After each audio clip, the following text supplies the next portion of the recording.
Hey, salut à tous, bienvenue à Question Auto, j'espère que vous allez bien. On continue les vidéos des pneus d'hiver et là, préparez-vous, on vous a sorti la crème de la crème.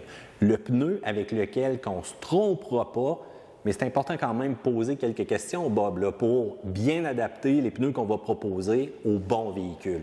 Exact, parce que dans le VUS, Mathieu, il y a vraiment beaucoup de choix.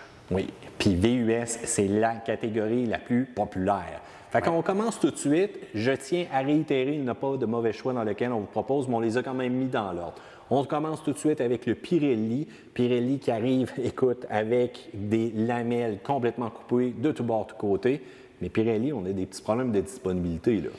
Mais c'est surtout dans le choix de grandeur. L'approvisionnement est bon. C'est que dans les VUS, on ne sera pas capable de faire toutes les VUS. Mais pour les dimensions qui existent, les plus populaires, sincèrement, c'est un excellent produit. L'adhérence est là. On reconnaît Pirelli pour les flancs de pneus, la solidité, le plaisir de conduire.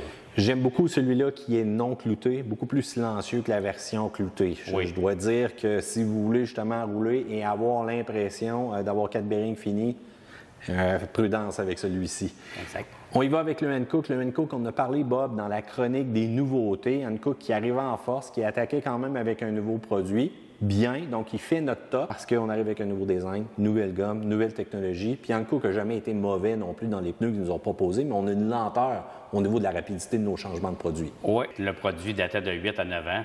Ça, c'est un nouveau produit qui est arrivé cette année, le iPike X, qui remplace dans le fond le RW11.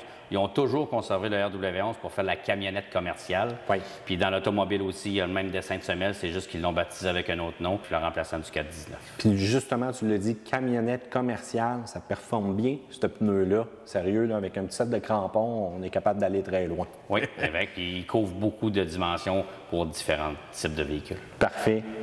Classique, Blizzak, justement un modèle qu'on entend extrêmement souvent, les gens le demandent encore. Pas nécessairement un mauvais pneu, mais on n'a rien réinventé au niveau de la technologie là, présentement. Exact. Puis qu'est-ce qui est super important, c'est que on va prendre exemple un RAV4, un CR-V. Ils ont souvent des grandeurs en commun avec le WS90 et le DMV2. C'est très important de choisir le DMV2. C'est pour ça qu'on l'a amené pour vous montrer la différence. Vous avez un VUS, on met l'application VUS. Fait que c'est bien important de respecter DMV2. Malgré qu'il n'y a pas de l'air très agressif côté visuel, tout est dans la gomme, tout est dans comment les lamelles sont coupées aussi.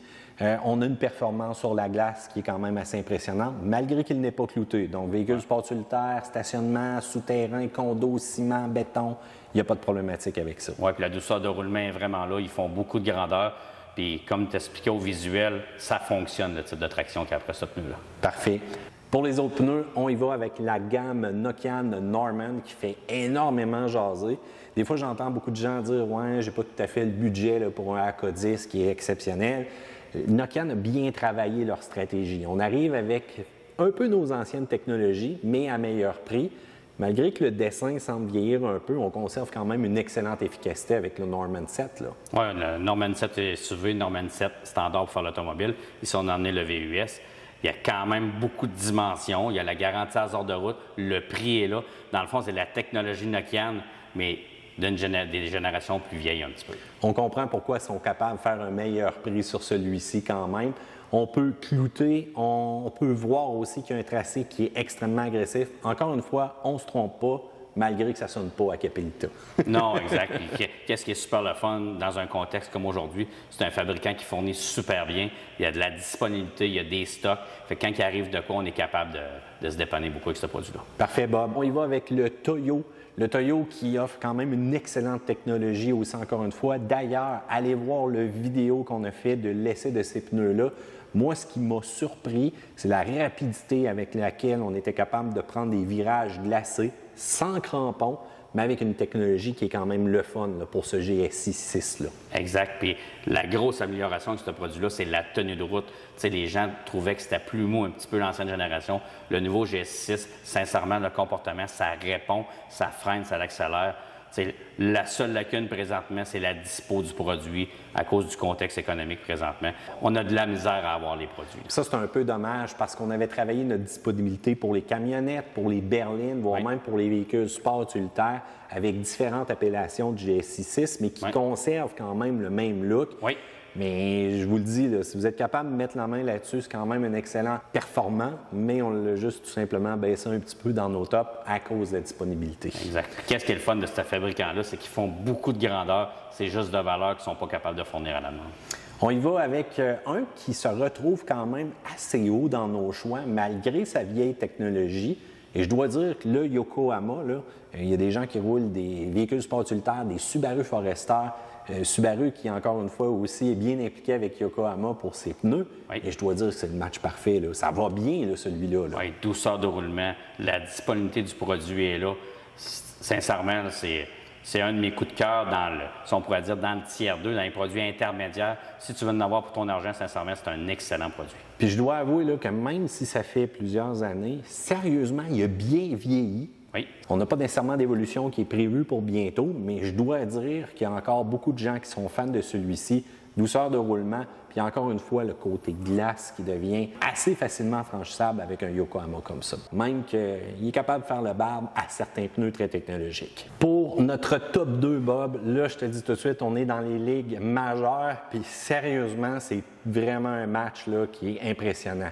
Le fameux Michelin X-Ice Snow. On avait fait une vidéo aussi, c'était Dave qui était allé faire cet essai-là. Il était d'une tempête. Écoute, il fallait que les pneus passent en tempête. C'était extrêmement impressionnant. Et on a une technologie aussi que même si le pneu va user, il va conserver une performance vraiment là, optimale. Exact. Qu'est-ce que Michelin a fait? C'est que dans le fond, le pneu il est lamellisé, pleine profondeur. Fait que quand le pneu use, il continue à avoir de l'adhérence au maximum. C'est ça qui est vraiment le fun. Mais ça reste quand même, quand on est rendu aux avertisseurs, il faut arrêter. Puis ça, c'est peu importe la qualité du pneu qu'on a. Là. Exact. Tu sais, comme moi je dis aux gens, là, à 5,32 des pneus d'hiver, tu ne reposes pas ça. C'est fini, tu en remets des neufs. Là. Surtout qu'aujourd'hui, les véhicules sont de plus en plus puissants, sont de plus en plus lourds. Quand on est près des avertisseurs, ça ne paraît pas, mais des fois, on est capable de se rendre là rapidement. Oui. Puis écoute, tout ce qu'on vous a présenté aujourd'hui, il faut mettre une couronne. On y va avec le AK10. On en a parlé dans les nouveautés. Allez voir cette vidéo-là, directement dans le petit i. Là. Technologiquement, là, c'est les plus avancés. Le créateur du pneu d'hiver, encore une fois, en avant de tout le monde. Technologie de crampon unidirectionnel. Ça, c'est le pneu avec lequel tu vas mieux performer cet hiver, puis tu ne t'inquiéteras pas côté sécurité pour la petite famille de Bob. Là. Non, exact. Nokian travaille vraiment fort sur l'aspect écologique, l'aspect sécurité. T'sais, on peut voir que le produit est disponible, dans le fond, avec crampon, pas de crampon. Avec les clous, ça fait 32 lignes. Tu voudrais faire virer les pneus, ça va faire 32 lignes au sol. L'adhérence est au maximum. Ils ont monté la quantité de clous de 15 %. Tu vois qu'ils travaillent vraiment sur l'aspect sécurité. Puis on s'entend, si vous ne voulez pas de crampons, le R3 reste un pneu très intéressant, mais tant qu'à avoir des trous pour les crampons, allez-y avec ça. Mais c'est sûr que si vous avez du béton à la maison, le béton risque de ne pas vous aimer là, après une couple d'années. Non, puis tu sais, ce qui est important à savoir, c'est que les gens qui achètent des pneus cramponnés, oui, il y a des inconvénients. Tu ne peux pas aller dans les souterrains, des hôtels, tout ce qui est en ciment. Normalement, tu n'as pas le droit d'être présent avec des clous. Les gens qui achètent un AK10, tu le prends crampon. Tu ne veux pas de crampon, tu prends un R3.